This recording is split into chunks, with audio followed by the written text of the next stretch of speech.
ఎలా చేయాలో చూస్తాను. ఎల్లిపాయ, ఉప్పు, కారం, తర్వాత జీలకర్ర తీసుకొని వెల్లుల్లిపాయ కూడా తీసుకోవాలి 3.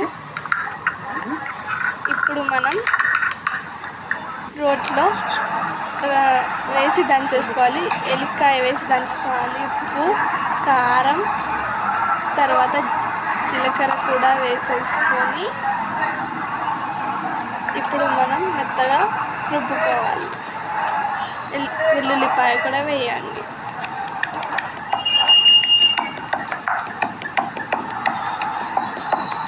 మెత్తగా దంచేసుకోవాలి.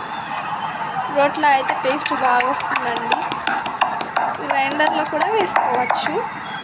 ఇలా నేను చూపిస్తున్న విధంగా దంచుకోవాలి. ఇప్పుడు పోపు ఎలా పెట్టాలో చూద్దాం. నూనె, ఆవాలు, కరివేపాకు, పసుపు వేసేసి ఇప్పుడు మనం మెత్తగా దంచుకున్న దాన్ని నూనెలో వేసేసుకొని కొంచెం మాడిపోకుండా చూసుకొని, మాడిపోతే టేస్ట్ మారిపోతుంది.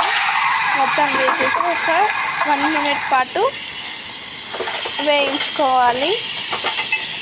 వేయించుకుంటే మన ఎల్లిపాయ కారం రెడీ.